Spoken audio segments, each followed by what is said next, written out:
This DropBot tutorial explains how to use the volume threshold settings so that your protocols advance automatically when a droplet reaches a chosen coverage level. Before we begin using it, let us first review how capacitance sensing works inside a digital microfluidic device, and then apply that understanding to the volume threshold parameter. Here we have a two-plate DMF chip. Normally, the bottom plate carries pattern driving electrodes, while the top plate provides a continuous conductive layer that completes the circuit. Together, they behave like the two plates of a tiny parallel plate capacitor. Capacitance is the ability of two conductors separated by a dielectric to store electric charge. The capacitance C of such a capacitor is given by epsilon naught times epsilon times the electrode area divided by the separation distance. In plain language, it depends on the permittivity of the material between the plates, the size of the electrode, and the thickness of the dielectric. Each electrode we energize on a DropBot chip forms one plate of that miniature capacitor, while the conductive coating on the top plate forms the other. I will show the relevant equations on screen for anyone interested, but I will not dive too deep into them. In practice, a single electrode has several sublayers. The metal trace is covered by a thin dielectric layer, for example, parylene C, along with a fluoropolymer top coat, and separated from the counter electrode by a gap that is filled with either filler medium like air or oil, or with a droplet. These regions form capacitors in series. The fluoropolymer layer is only tens of nanometers thick, so its capacitance is so large that its influence on the series combination is negligible. Two elements therefore dominate: the gap capacitor, which is from the filler medium between the plates, and the dielectric capacitor, which is from the solid dielectric coating on the chip. When the electrode is empty, the gap is occupied by the filler medium, whose relative permittivity is rather low, especially for air, and whose thickness is on the order of a few hundred microns. This geometry yields an extremely small capacitance, which limits the total series value. So, when we measure the capacitance of the stack, we essentially measure the capacitance of the air gap alone. When a polar liquid covers the electrode, the situation changes. At the kilohertz frequencies used for actuation and sensing, ionic conduction in the droplet redistributes charge in microseconds, bringing the droplet at the same potential as the top plate. The gap capacitor is effectively short-circuited, so it disappears from the series network. The only remaining element is the thin solid dielectric, whose relative permittivity, typically 2 to 4, and nano to micrometer scale thickness give a capacitance many times larger than that of the air gap. The liquid's own high permittivity is largely irrelevant under these conditions. It is the finite conductivity that allows the bypass. In summary, the measurement switches from being limited by the low epsilon thick air gap to being set by the high epsilon thin dielectric layer as soon as a conductive droplet bridges the electrode pair. During droplet movement, the electrode surface divides into two regions: the portion that lies beneath the liquid and the portion that remains exposed to the filler medium. Each region forms its own capacitor with the counter electrode, and because the two regions share the same electrical node, the capacitors appear in parallel. As the liquid front advances, the capacitance contributed by the wetted area increases in direct proportion to the distance traveled, while the air side capacitance decreases by the same amount. Provided the droplet spans the full width of the driving electrode, the resulting parallel sum rises almost linearly until the electrode is completely covered. That concludes the brief theory. The capacitance of an empty pad, the filler value, and that of a fully wetted pad, the liquid value, establish the calibration limits. By comparing each capacitance measurement to these two references, DropBot determines droplet coverage continuously from 0 to 100%. Microdrop's volume threshold parameter relies on this signal. During a protocol step, it monitors capacitance in real time and advances to the next command as soon as the chosen threshold is reached, without waiting for the preset step duration. Let us begin by performing the calibration step.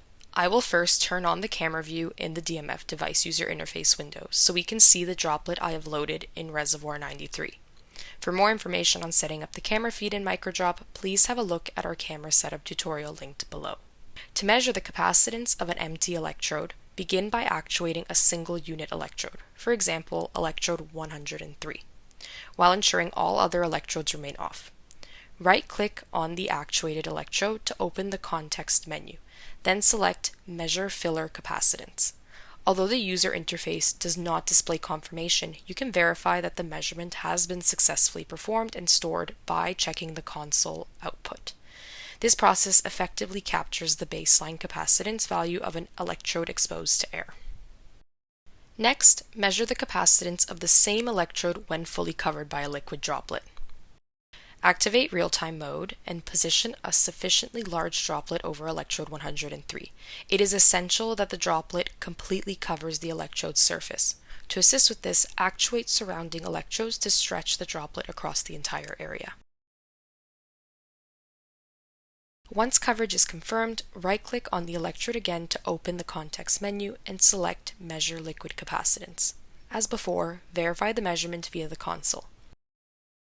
With both filler and liquid capacitance values recorded, DropBot is now calibrated and ready for volume threshold operations. I will now load a demonstration protocol to implement the volume threshold function. This protocol is designed to first dispense a single unit droplet and then perform a mixing routine. Specifically, step 5 involves the mixing process, where the droplet follows a closed-loop path that I have defined. For this path, I have set the duration parameter to 2 seconds, meaning each electrode along the path will be actuated for exactly 2 seconds. Run the protocol by pressing the play button. Let's observe the system in action.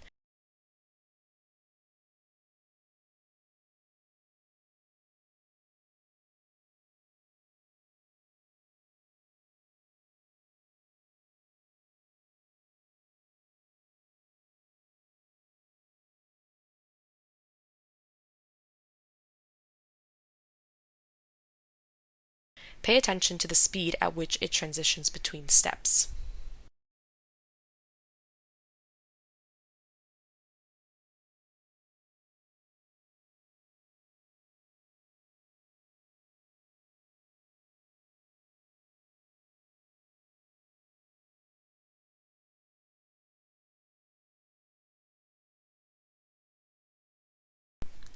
Next, I will edit step 5 to activate the volume threshold setting. This parameter accepts a value between 0 and 1 corresponding to 0% to 1% electrode coverage.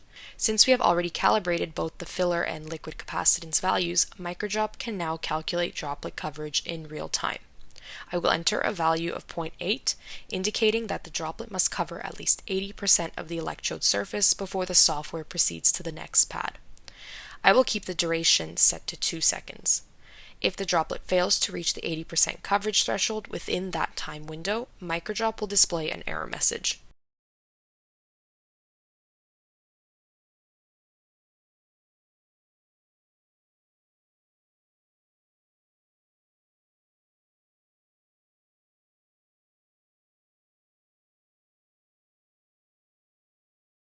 You will notice that the droplet moves quicker, as each move ends as soon as the threshold is satisfied. One thing to note is that increasing the volume threshold closer to 1 can slow your sequence because most droplets never achieve perfect coverage. When I raise the value to 0.9 and replay the mixing step, the motion becomes noticeably slower. Hence, it is important to optimize this value depending on your liquid and your protocol requirements. You are now ready to use the volume threshold feature in your protocol. I would now like to show you how to export the capacitance readings captured by DropBot during protocol execution. At the end of each experiment, when MicroDrop prompts you with the question, "Have you completed the experiment?" it is important to click Yes. Doing so increments the experiment counter and automatically generates a new log file for that experiment.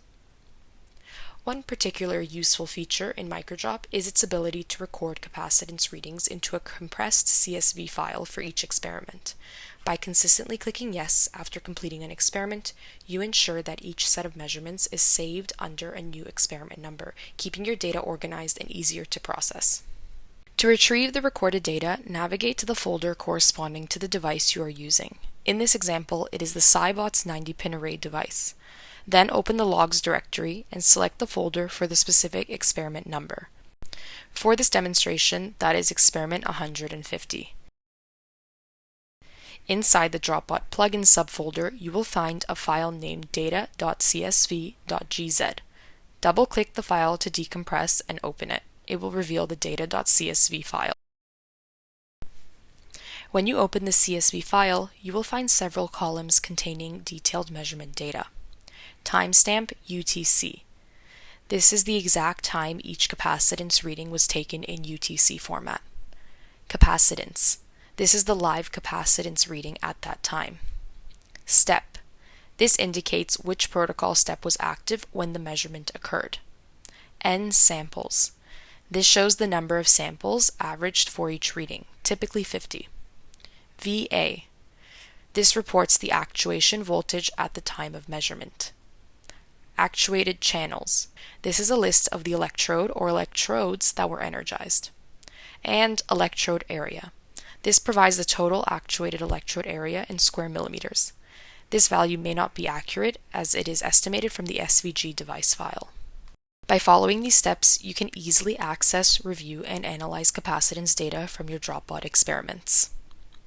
As I mentioned at the beginning of the video, these logs can be used to estimate droplet positions over time, as well as the velocity at which droplets move across the chip. One important consideration is that the measured capacitance reflects the total capacitance of all droplets present on the actuated electrodes.